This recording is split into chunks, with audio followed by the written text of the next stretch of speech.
యూనివర్సిటీలో చాలా వరకు ప్రాబ్లమ్స్ ఉన్నాయి విద్యార్థులకు. సో ఒక మెస్ కరెక్ట్గా లేదు, నాణ్యమైన ఫుడ్ లేదు, అట్లాగే పెండింగ్ స్కాలర్షిప్స్ కూడా చాలా వరకు ఉన్నాయి.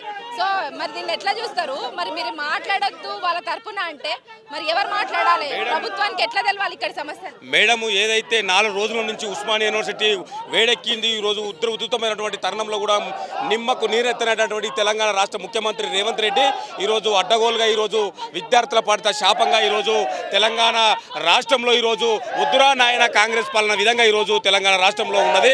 ఈరోజు ఒక రియల్ ఎస్టేట్ బ్రోకర్గా ఈరోజు సెంట్రల్ యూనివర్సిటీ భూమి కావచ్చు, ఈరోజు అగ్రికల్చర్ యూనివర్సిటీ భూమిలో కావచ్చు లాక్కునే ప్రయత్నంలో ఒక రియల్ ఎస్టేట్ బ్రోకర్గా ఈరోజు రేవంత్ రెడ్డి చరిత్రలో నిలిచిపోతా ఉన్నాడు. ఈరోజు ఉస్మానియా యూనివర్సిటీలో ధర్నాలు చేయదు, రాష్ట్రోకోలు లేదంటే ఈరోజు తెలంగాణ రాష్ట్రం వచ్చేదా? ఈ తెలంగాణ రాష్ట్రం వచ్చినటువంటి తెలంగాణ రాష్ట్రానికి ఈరోజు నువ్వు ముఖ్యమంత్రి అయ్యావా? ఈరోజు నీ ముఖ్యమంత్రి పదవి కూడా ఉస్మానియా యూనివర్సిటీ భిక్షనే కదా. ఈరోజు నువ్వు అడ్డగోలు ఏదో రకంగా ఈరోజు ప్రశ్నిస్తే కేసులు, ఈరోజు అడుగుతే కేసులు, అరెస్టులు అనే రకంగా ఈరోజు ఒక ప్రజాపాలన పేరు చెప్పుకొని ప్రజాపాలన అనే పేరుతో ఈరోజు ఎమర్జెన్సీ పాలన తలపైస్తూ ఉంది తెలంగాణ రాష్ట్రంలో.